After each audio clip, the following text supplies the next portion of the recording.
Jimmy K here, Metal Voice. Look at this. The Metal Voice shirts are now on sale. Just go to the video description to find out on how you can purchase one. Metal!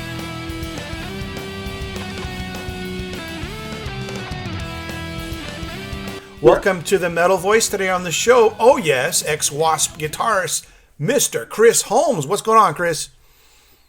Nothing, just waking up, coming to, whatever you call it, you know. Yeah. All right, exciting news. Yeah. You're coming to Canada. When was the last time you came to Canada? Do you remember? Well, I think it could have been a 88 or 89 Headless Children tour. Okay. All right. Well, I was in Canada after that in 90, I think it was 95 or 96, a promotion tour for KFD. All right. Blackie and I I remember we were just in Japan and we flew to Canada, we didn't play there after that, but I can remember that we did some kind of promotional crap, there. Sure. Well, the exciting news is you've got, I think, more than 10 dates going from from East Coast all the way to the West Coast in Canada, and I'll just read a couple of dates really fast. Quebec City, April 16th, Montreal, April 17th, Ottawa 18th, Kingston 19th, London 22nd, Toronto 2 days in Toronto, the 23rd and the 24th, Sudbury the 25th, 27th, and Thunder Bay, then Winnipeg, Saskatchewan, Red Deer, Edmonton, Grand Prairie, Vancouver, all the way to Victoria. And I'll post all these dates in the interview so everybody knows. Plus, there's a place called London. Yes, London, Canada. I didn't know that. Well, I didn't know that. I learned something new every day. Well, in California, there's a place called Ontario. But it's been there ever since I've been there, so it's normal. Ontario, where Ontario Motor Speedway was. I just didn't know there was a London, Canada. That's kind of cool. Yeah, I cool. think there's 16 dates. I'm not sure. 15. Yeah. Yeah, I mean, this is a pretty comprehensive. I mean, these are beautiful cities, and you're gonna have a great time. Yeah. And there's also a VIP, and I know it's all done by. And I just want to give a plug to Front Row Promotions, and of course your wife, and Kevin Michaud, who's in charge of all this. Big thanks to those people for putting this all together. Kevin and your wife have been working on this, and they're doing a fantastic job. And there's a VIP, Chris, and I'll tell you what the VIP includes. Do you know?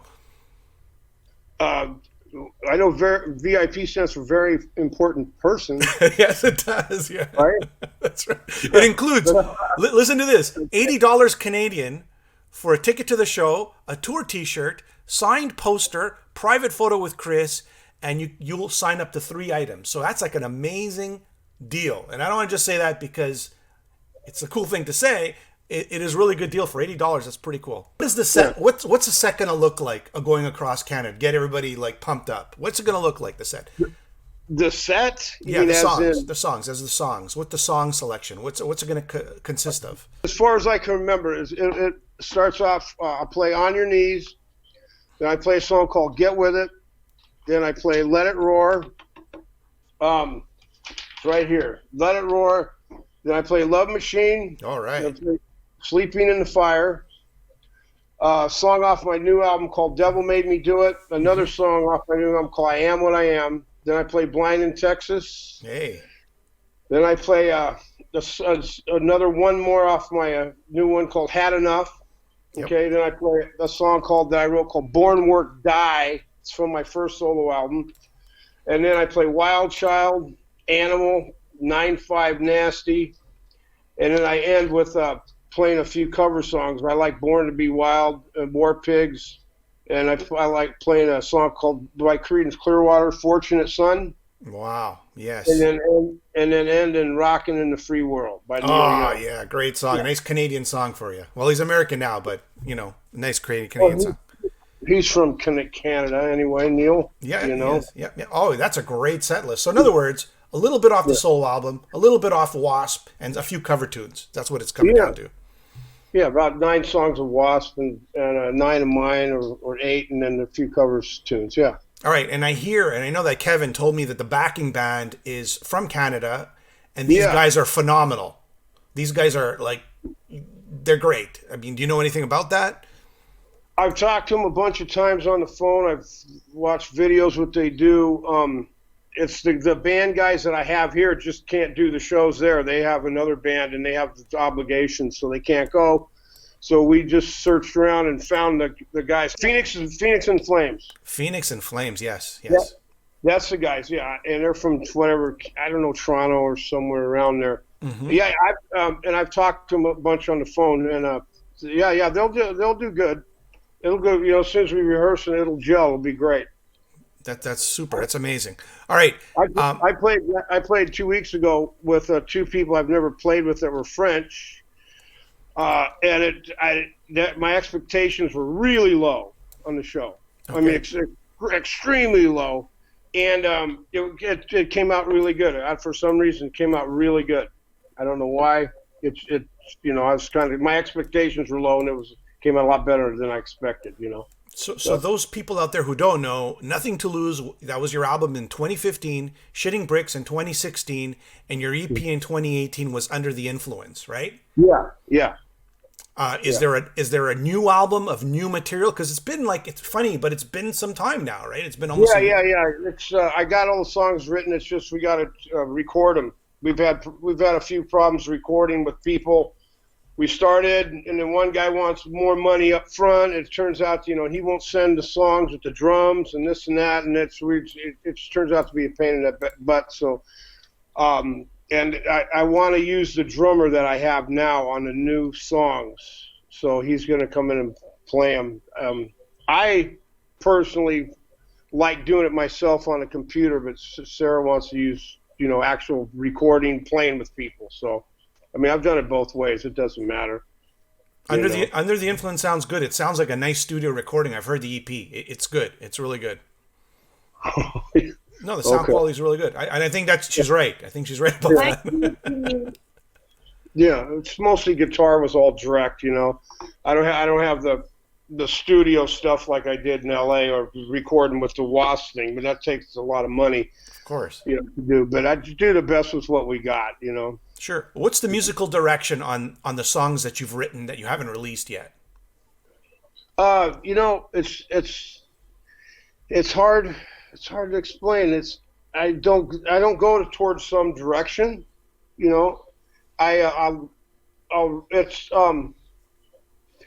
It's weird. Some of it's a little. There's a song like Black Sabbath in there. It's real slow called "Touch Me and Die" Touch Me and Die. Okay. It's about fire, being in the fire. But I don't try to go a certain musical direction. I write something and I listen to it, and and then I'll look on the wall. It's kind of funny.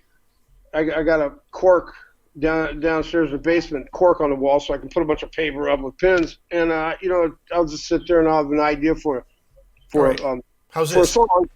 And then I just put it together that way, Okay, is it heavier than the first W.A.S.P album? How's that? Yeah. It's, what do you mean by heavier? Like, I don't know. Some people, it could be thrashier, it could be heavier, it could be more doom, like the Black Sabbath. I mean, yeah. Well, listen, the first W.A.S.P album to me sucks. Okay, right? To me, it's not heavy. If you just segue out the beats. Just listen to the beats, what kind of beats they are. They're shuffle beats, do-do-bop, and I never liked that, because it's fast. Blackie wanted it all fast. I like the more Black Sabbath type, like Tormentor or whatever like that. But I don't like. I understand they're fast, but you listen. So I Want to Be Somebody. Just solo out the beat. That's just the beat, and listen to it, and you'll cry. It's not heavy metal music to me. Okay, so is this album more heavier? Oh yeah. Okay, and I'm just trying to find some point of reference, right? That's all. I'm just trying to Are there any ballads? How's that? Are there any ballads on this? Yeah, there's one called "In God's Hands." Okay. It's in God's hands. It's in America. When a tragedy happens, someone dies, gets shot up in a church or run over by a car. You always see on the news, there'll be some person, and they go, "How do you feel about this?" And they go, Well, it's all in God's hands now. Yeah, yeah. There you go. And Yes, yes. I had it written on the wall in God's hands, and I was just thinking, it all came together. Are there any other lyrical themes that you're proud of on the material that you wrote for the new album? Uh, um, the EP that I just did will be part of the new album. Yes, an extension. Yeah. Now, my favorite one is "The Devil Made Me Do It," Okay. because the songs are written about me as a teenager. Okay. As a teenager, what it says in the songs it's I love it. It goes, "Don't tell me what to do. I wouldn't listen anyway. I got no trust in the law. I don't care what they say. I love to drink and drive. I love to stay out all night, get drunk with my friends, and get drunk and stay out all night and party all down, get drunk and fight. It's what I used to do." And then the second lyrics is about the cops chasing me in a car. And then then the third verse is about being in court with the judge. Yeah. And I'm proud of those lyrics. Every time I listen to them, I laugh at them. Yeah, sure. And the rest of the songs that you wrote for the album, Under the Influence, I guess, from there, right? The extension, are they sort of based on your life too, or your teenage years? Yeah. I mean, some of them, like "In God's Hands," that's about people talking about God. There's another one called "Touch Me and Die." God, I'm trying to remember them. I haven't listened to them for a while, but I got it. They're all written down. I go all down on the computer all the way through. We just got to have the drummer play to them live. That's all. Okay. And then they're done. And what do you see? Like a year or 2 years before you release the album? No, it'll be at the end of this year. Okay, good. All right. Because if I could go in the studio with the drummer, I could do it, and I could finish the rest of the songs less than 5 days, 4 days. The vocals are done. They're on the computer. It depends if it links up to the right BPMs.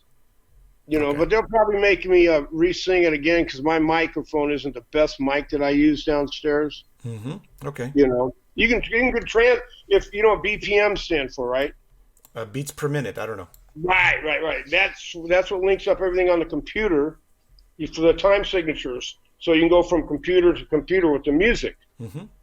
The BPMs. If those are linked up, you can just I can take what I sang already and put it on there. But usually, when I had the 4 songs, we went back and I just re-sang them. Okay. All right.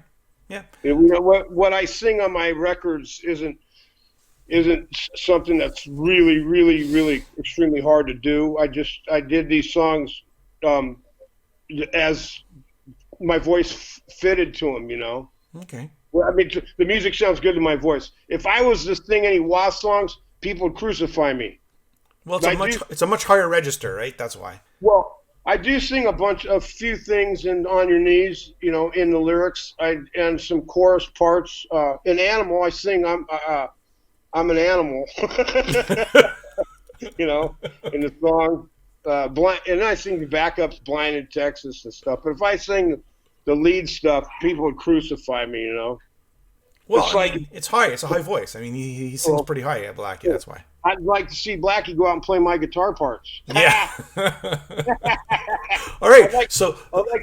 I'd like him to find anybody to do that. I mean, it's I'm nothing great. It's just everybody's got their certain signature sound, the way they play. Of course. Yeah. All right. Let's switch gears a bit. Okay. So I was told there's a documentary that's completed. What do you? What's the documentary about? Is it just your life, or is it you on tour? What's the story behind the documentary? It's about me starting over in Europe, kind of. And there's the first 5 years ago, the first band members that I had in the band, and going out on the road with at the assets we have. Like we didn't have a big tour bus, and we don't have all the money behind us. Labels and all that stuff. The reason why there ain't no record labels anymore. There is no big money in this business anymore. Unless you're big already, you're stuck in where you're at, Mm-hmm. Yep. Wait, word. And the documentary's about kind of like being on the road, and it just interviews with people, the shows and stuff like that. What goes on. Okay. And does it cover many years or just like 1 or 2 years? Yeah. Well, the guy the guy doing the documentary went to L.A. and talked to a lot of my friends in the past. Okay. Just talk about me, whatever, what I used to do, what they thought. My sister's in there. He went and visited my mom, visited my sister. So I think he talked to my uncle, and just a bunch of friends that I've known in L.A., that I played with over the past years. Oh, by the way. Johnny Rod was in there. Okay. Seth Halen. I don't think we wanted who? Doug Goldstein. Yeah, I was in there. Some people I went to high school with that were roadies for me, that were roadies that worked in W.A.S.P. And I just wanted to say that there's going to be a trailer, at least Sarah told me there's going to be a trailer coming out at the end of May 2020 for this documentary. So it's something that's going to possibly be... Promotion for the we start the promotion end of May with a trailer. A promotion, yeah, with a trailer. What I think they should do is they should put it on the CD, because CDs can hold a lot of information now instead of just a record. They should put it on the CD when I sell it at the shows. Have a special one. But that's just an idea. That's a great idea. Yeah. Mm-hmm. But who knows?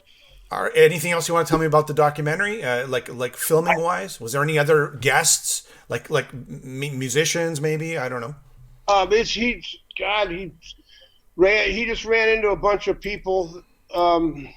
Anthrax. God, it's hard for me. There's a bunch of people that I know that I haven't seen for years. He's met in certain places, and they just talk about what they think. A lot of people I play with.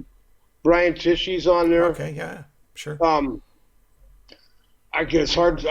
It's been a long time since the guy came and showed it to us about 6 months ago. I said I liked it, and there's some things Sarah didn't like, so she wanted to change a few things. But it's in the can, Ro. It's ready to go. It's just a question of time now, right? So that's good news. Yeah. So you're looking. So you're looking at, and I know that Sarah told me before the end of the year this should be out, right? Mm-hmm. Yeah. All right. She shows me the video with the other guys, and I just go, yeah, that's good, because after the decline, you could make me look bad. Yeah, that's it. There you go. There's nothing you can make me look bad doing. It's all uphill from now, right? It's all uphill. Okay, good. It's all uphill. I could run down the street naked with my face in the dirt, and it ain't gonna make me look as bad as that. Oh, by the way, David Reese says hi. I'm friends with him. Was he in Canada? No, he was in Canada. We just talk all the time, and he just told me to say hi to you. Yeah, he's a good guy. I've seen him in Italy a few times. Yeah, he just released a new album. Yeah. Mm-hmm. And I hear he should call his band Reese's Pieces. Why not? Yeah, get his own chocolate bar going. Reese's Pieces. That'd be perfect. He might get sued though by Reese's. Why? It'd be Dave Reese's Pieces. Pieces of music. They can't screw the candy. That's my favorite cereal anyway. Reese's Pieces. Me too, actually. I love Reese's Pieces. Me too. Yeah.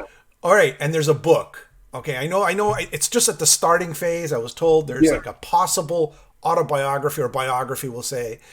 You just want to tell me a little bit about that. I know that you guys are still looking for publishers. You're working deals. Well, I found out when I was about 40 or 36 that I've had dyslexia. Never knew it before, really. Mm-hmm. Well, I found out earlier than that, 96 I found out, so I was really bad in school. They held back classes and stuff. I didn't know why. They didn't know why. So I started writing this book a few years, my own handwriting, the way I write. One sentence is a whole paragraph to me, the way I write. Yeah. It's not done like in proper English way. So I started writing the thing about the first time I ever heard music when I was a child, 9 or 10. What my influences were, what my mom listened to. When I was a kid, she'd listen to the Stones and Steppenwolf when I was young. Yeah. My mom took me to see Easy Rider. You know, I don't know how old was that 68 that was out? So I was 10 or 69. Yeah.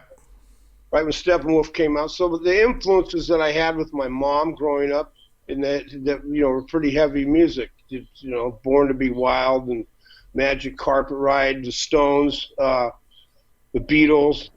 I remember the neighbor's kid wouldn't let me play at their house because my mom listened to Stones when they were busted for drugs, you know. Back, yeah. Oh yeah, things like that. And then the influences of, you know, how I got my first guitar. I went through each year, you know, when I was 10, the next year 11. Then when I got to be 12, everything I could remember. Then 13, you know, going in high school, what I did, my influences, my brother taking me to concerts, who I saw. Trying to remember that. And then 14, 15, I got up to 16 and stopped. Ah. But I just stopped. I don't know why. I could finish more, but and then I told Sarah if I'm going to do a book, I want to exactly what I wrote here. I want to publish this exactly the way I wrote it. And she's all, no, this is bad. But I think that'd be great. You know, it'd be great to see the way that I write. It shows the way I think. You know. Yeah. You grew up in Pasadena, right? And with the Van Halens. Oh yeah. Well, really, it's there's a place called La Cañada, right? Mm-hmm. Have you ever heard of JPL, Jet Propulsion Laboratory? No. NASA Jet Propulsion Laboratory. You never heard of that? No, but I heard of NASA. Okay, well, it's part of NASA, JPL. Okay. My backyard, you could throw a rock in JPL, and that's right. But Pasadena, JPL was right there, and Burbank's on the other side. You know, with Quiet Riot. Yep. You know, that's in the 70s. Oh yeah, I grew up with Van Halen. Yeah. You know, if it wasn't for him, I wouldn't play guitar the way I do, and I wouldn't have definitely the sound that I have. I don't try to sound like him because it's stupid. Why try to sound like anybody, you know? But a lot of tricks that I learned to do with, you know, how I dial in my equipment. I also worked at Sirwin Vega Speaker Company. Okay. And that helped me in my older, you know, when I was 20, about speakers and sound, because I'm a sound nut. I like my guitar to sound a certain way, you know. All right. But Van Halen, yeah, it's a big influence on me. Did you actually know Eddie very well? I think we spoke about this. Did you hang out at his house with him? And well, he borrowed a guitar of mine on a second album, because Ed, he just had a certain touch, he was phenomenal then. He was I'm going to say he's better. He was better to me. He was a better player then, you know, because he could play what he played, you know. But he refined what he does. He's still one of my favorite top players there is. Back in the day, was David Lee Roth a character? I mean, Dave was the same. I have some friends that went to high school with him, and he was the same in high school. He'd wear platforms and bell bottoms. He's like Jim Dandy in high school. You know, how about his voice? I mean, okay, a lot of people criticize him for his voice live today. But I mean, how did he sing? How do you compare back in the day how he used to sing with Van Halen, or even in Mammoth, right? Yeah, well, he wasn't in Mammoth. You know, just Ed. Oh, okay, yeah. Okay, you're right. Yeah. Yes. It was Ed sang. And it was Michael Stone played bass, and as Alex played drums, they had a band Mammoth. He played Sabbath songs and stuff like that. And then he ran into Ross. They used Ross' place because Dave's dad they had a big basement. His dad had a nice mansion, big basement where they could rehearse. Use that, and then Anthony came in the picture, and that's when they called it Van Halen. You know, how is it? Like, a lot of people criticize his voice, right? Today, they go, "Oh, Dave's flat, he's off." But I mean, was he the same back then? Yeah. I think his voice is great. Okay. I think it works. I mean, hey, it fits the music. Hey, you know what? I used to in the studio play something, and the engineer Blackie, well, he was mostly the producer. That's flat, and I'd look at him and go, he'd want me to record it, and they'd play it, and I go, that's not flat to me. And you go, it's flat. And I'd go, hey, you know, do you like Neil Young's guitar playing? And the Blackie'd say, no, it's out of tune. And I go, well, you know what? I bet you it doesn't sound out of tune to him. Yeah, that's true. You know, so Dave's voice, he never had the best voice, but it had charisma and it was unique. And what he sang about, you can't beat it, you know? Yeah, I love Dave. I love Dave. He's a character. Oh, yeah, I love his voice. I just saw him in Vegas like a few weeks, like 2 months ago. Yeah, and I love it. Even if he's a little out of tune, but it's the vibe. It's the vibe. It's the energy that matters. It's the vibe. It's the vibe. You know, it's just the vibe. That's the way the guy is. He ain't gonna change. He doesn't care. He doesn't care. Look, I watched the Ross show and cracked up, man. That's Dave. He's always been like that. You know, he's always been like that. So, to your memory, he was always the same type of charismatic, I don't care how I sound singer, right? It's the vibe that I'm going for, right? Yeah. Oh yeah. Right. But yeah, you know, he had Ed and Mike. They sang the harmonies, the backups, back him right up, you know. And it was the era of the time. Those guys are in a class of their own, you know. Yeah, I love Van Halen. Yeah, great band, man. Always been. They were in a class of their own. There was no other group like them. There isn't. Did you ever witness maybe some tension between Michael Anthony and the rest of the band? Because it seems like there's always been tension over the years. No, man. They were always friends. They were always friends. That's good to know. That's good to know back then. They were always friends. It's just when you get older and a lot of money comes in the situation, that's when it really screws up. Yeah. You know, I don't care what people say about the breakup of Van Halen. What really started the breakup was when Dave, I forget what album, but he did a poster of him with his hands on chains hanging from the ceiling, and he wanted all the money from it. And the band was like, I can remember Ed telling me this. The band was like, no, man, this is everybody. We split it up 4 ways. And Dave wanted it. Well, it's his poster. He should make the money for it. And that's what started the hassle. You know, they were like, that's falling out. You know, then go your own way. Get the hell out of here. Yeah. You know, that's when he did the Summertime Girls thing or whatever, you know. It's too bad because my favorite version of Van Halen was always with David Lee Roth. That's how I grew up, and that's kind of like my Van Halen. Oh, yeah.